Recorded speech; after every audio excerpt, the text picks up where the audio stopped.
माधवराव तमाखू चुरिती चिलीम तात्काळ तयार करीती देती तात्याबांचे हाती तात्याबा फुंकिती आरंभी तमाखूची ज्वाला निघता तात्याबा देत बाबांचे हाता बाबांचा प्रथम झुरका संपता मग ती भगतांस अर्पित मग ती चिलमी संपे तोवर इकडून तिकडे वर्तुलाकार भगत श्यामा तात्या बरोबर वरचेवर भ्रमतसे धन्य ती निर्जीव वस्तुपरी काय तिची या भाग्याची थोरी आम्हा सजीवा न तिची सरी सेवा ती खरी तियेची तपश्चर्या ही महाकठीण लाथा तुडविले बाळकपण पुढे सोसून शीतोष्ण तपन अग्नीत तावून निघाली भाग्ये बाबांचे करस्पर्शन पुनश्च धुनी माझी भर्जन मागुती गैरिका उटी चर्चन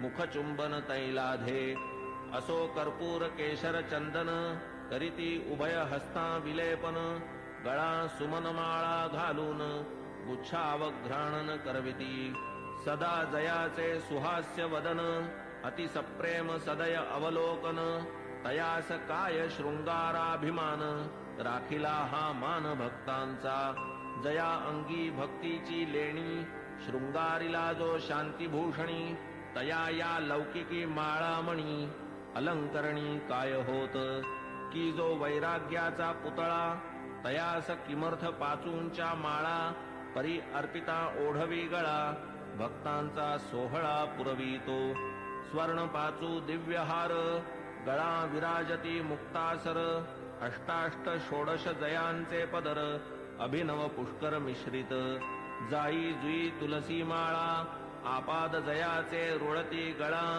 मुक्तकंठा कंठनाळा मिरवी झळाळा अपूर्व सवे पाचूचा हेमहार सुवर्ण पदक हृदयावर निढळी श्याम तिलक सुंदर अतिमधुर शोभा दे तयास काय म्हणावे फकीर भासे सतेज वैष्णव प्रवर वरी डोलती छत्र चामर शेला जरतार श्री शोभे बहुधा जोग प्रेम निर्भरी मंगल वाद्यांची या गजरी पंचारती घेऊन करी बाबांवरी ओवाळीत पंचोपचार पूजा समेत घेऊन पंचारत घवघवीत निरांजन कर्पूरवात ओवाळीत बाबांस मग ही आरती जेव्हा संपत एक एक सकळ भक्त बाबांस करोनी साष्टांग प्रणिपात निघून जात घरोघर चिलीम अत्तर गुलाब पाणी देऊनी बाबांची अनुज्ञा घेऊनी तात्याबा निघता जावया निज सदनी म्हणावे बाबांनी सांभाळ मज जातोस जा परी रात्री माझी मधून मधून खबर घे माझी बरे हो म्हणून मग तात्याजी चावडी त्यजी जाई घरी ऐसे लोक जाता समस्त बाबा स्वहस्ते गाठोडे सोडीत धोतरांच्या घड्या पसरीत स्वहस्ते रचित निजशेज 60-65 शुभ्र चादरी घडिया मांडूनिया पुढारी स्वयेतयांच्या रचुनिहारी पहुडती वरी मग बाबा ऐसिया चावडीची परी इत्थंभूत झाली इथवरी आता कथाजी राहिली दुसरी अध्यायांतरी वर्णिजेल तरी श्रोता कीजे क्षमा अगाधया साईंचा महिमा संक्षिप्त वदता राहीन सीमा गुरुत्व धर्मा पावे तो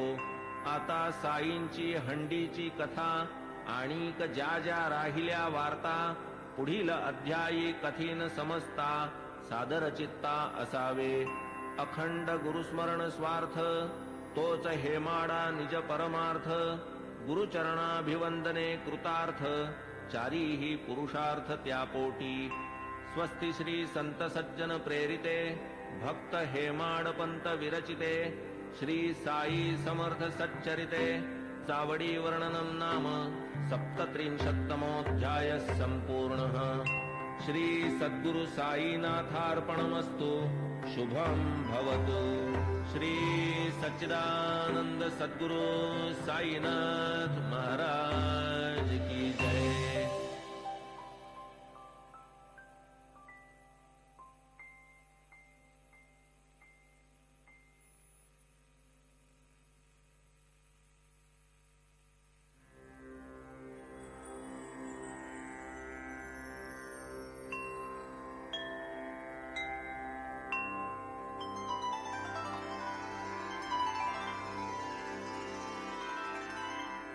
अथ श्री साई सच्चरित अध्याय 38. श्री गणेशाय नमः. श्री सरस्वत्याय नमः. श्री गुरुभ्यो नमः. श्री कुलदेवताय नमः. श्री सीतारामचंद्राभ्यां नमः. श्री सद्गुरु साईनाथाय नमः. सकल जगदानंदकरा भक्तेष्ट संपादन तत्परा चरणाश्रित त्रितापहरा नमन गुरुवरा तव पाया प्रणतपाला परम उदारा शरणागत भक्तोद्धारा करावया लोकोपकारा त्वा अवतारा धरियेले. जय जयाजी द्वैत दलना जय जयाजी भक्त मनमोहन जय जयाजी भवापहरण जय करुणा घन गुरुराया. कोठील भाग्य आले फळा जेणे हे चरण पाहिले डोळा भोगिला समागम सुख सोहळा गेली ती वेळा परती नये. केवळ ब्रह्माची जी मूस ओतून शुद्ध स्वरूप रस आकारली जी मूर्ती सुरस तीच की संतावतंस साई. साई तोची आत्माराम तोची पूर्णानंद धाम स्वये अवाप्त सकल काम करीत निष्काम भक्तांस. जो सर्वधर्म विधारक ब्रह्म क्षात्र तेज एक तया सह मृत्यूचा घोटक लक्षण हे त्रोटक जयाचे.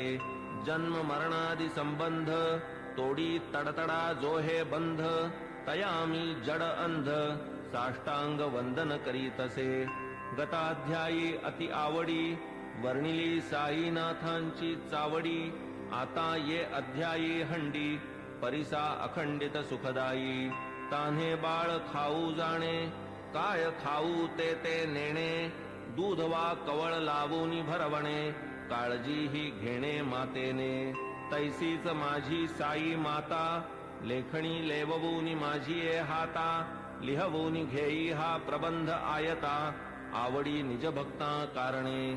युगायुगाचे सिद्ध साधन मानव धर्मशास्त्री वचन कृती तप त्रेती ज्ञान द्वापरी यज्ञ दान कली. सदा सर्वदा दान धर्म क्षुधा शांती परमवर्म अन्नदान नित्यनेम कर्मात कर्म हे आद्य. होता 2 प्रहरचे 12 अन्नावीण जीव घाबरा जैसे आपण तैसेच इतरा जाणील अंतरा तोची भला. आचार धर्मा माझी प्रधान अग्रगण्य अन्नदान पाहू जाता तयाहून काही न आन श्रेष्ठत्वे. परब्रह्म स्वरूप अन्न त्यातून भूते होती निष्पन्न अन्नची जीवे जगाया साधन अन्नांतर्लीन अवसानी. वेळी अवेळी येता अतिथी अन्नदाने सुखवावा गृहस्थी अन्नावीण जे माघारा लाविती अचूक दुर्गती आमंत्रिती. वस्त्र पात्रादिदानी विचार अन्नदानी नलगे आधार कोणी कधीही येवो दारावर बरवान अनादर तयाचा. ऐसी अन्नदानाची महती एतदर्थ प्रमाण श्रुती म्हणून बाबा ही अन्न संतर्पिती लौकिकरीती आचरिती. पैसा अडका इतर दान अपूर्ण अन्नदानावीण कायसे उडुगण शशी विहीन शोभे का पदकावीण हार. षड्रसांनी जैसे वरान्न पुण्यात पुण्य अन्नदान शिखर शोभेन कळसावीण कमलविहीन सरतैसे. भजन जैसे प्रेमावीण कुंकुमावीण सुवाशीण सुस्वरावीण गाण्याचा शीण तक्र अलवण अस्वादू. त्यातही व्याधिष्ट शक्तिहीन अंध पंगू बधिर दीन तयाला आधी घालावे अन्न आप्तेष्टजन त्यामागे. आता बाबांच्या हंडीची कल्पना साधारणतः श्रोतया मन व्हावी म्हणून करीतो यत्न जिज्ञासुजना प्रीत्यर्थ. मशिदीची या अंगणात चूल एक मोठी रचित वरी विस्तीर्ण पातेले ठेवीत पाणी ते नियमित घालूनी. कधी मिठ्ठे चावल करीत कधी पुलावा मांस मिश्रित कधी कणिकेची मुटकुळी वळीत वरांनी शिजवीत डाळीच्या. कधी करूनी कणिकेचे रोडगे अथवा थापूनी कणिकेचे पानगे सोडीत शिजत्या वर्णात अंगे मुटकुळ्यांसंगे हळुवार. मसाला वाटून पाट्यावरती स्वये करीत पाक निष्पत्ती मुगवड्या करूनी स्वहस्ती हळूच सोडिती हंडीत स्वर्गादि भुवनाची या आशा यज्ञार्थी करवोनिया पशुहिंसा ब्राह्मण ही सेविती पुरोडाशा सशास्त्र हिंसा ही म्हणती तैसेच मुल्लास आज्ञापून करवोनी शास्त्रोक्त मंत्रोच्चारण बाबा ही करवीत अजाहनन विधिविधान पुरस्सर कधी मोठी कधी लहान हंडीचे या प्रकार दोन तिये माझी शिजवोनी अन्न करवीत भोजन अन्नार्थिया 50 जना पुरेसे अन्न पुरवी जी ती हंडी लहान जियेत 100 पात्रे जेवून पुरे जाई अन्न ती मोठी तदर्थ आपण वाणियाकडे स्वये जाऊनी ठरवीत आकडे उधारीची वार्तान तिकडे पैसे ते रोकडे हातावरी मीठ मिरची जिरे मिरे भाजीपाला नारळ खोबरे स्वये बाबा आणीत सारे पूर्ण विचारे ठरवून स्वये बैसूनी मशिदीते जाते मांडून या निज हाते गहू डाळ जोंधळियाते बाबांनी तेथे दळावे हंडी प्रीत्यर्थ मुख्य परिश्रम बाबाच आपण करीत अविश्रम मसाला वाटावयाचे ही कर्म करीत की परम मनोभावे करावया सौम्य वा प्रखर चुल्ली माजील वैश्वानर इंधने ही स्वये खालवर करीत वरचेवर बाबा डाळ घालून या भिजत स्वये पाट्यावर वाटू लागत हिंग जिरे कोथिंबीर मिश्रित खमंग बनवीत खाद्य स्वये तिंबून या कणकीचे गोळे करूनी सव्वाहात वेटोळे लाटून या मग ते सगळे करीत पोळे विस्तीर्ण जोंधळ्याचे पीठ आत पाणी घालून प्रमाणात करून या ते तक्र मिश्रित आंबीलही करीत हंडीत तीही आंबील अवघियाते परम प्रेमे बाबा हाते वाढीत इतर अन्ना समवेते अति आदरे ते समयी असो हंडी शिजली पूर्ण ऐसी नीट पारख करून चुल्ली खाली उतरून मशिदी नेऊन ठेवीत विधिपूर्वक मौलवी हस्ते फातया देववून त्या अन्नाते प्रसाद पाठवीत म्हाळसापती ते आणिक तात्या ते आरंभी मग ते शेष सकळ अन्न बाबा वाढीत निज हस्ते करून गरीब दुबळे तृप्त करून सुख समाधान पावत ते अन्नार्थी यावत तृप्ती अन्न सेविती उल्लास वृत्ती वरी बाबा आग्रह करीती घ्या घ्या म्हणती प्रीतीने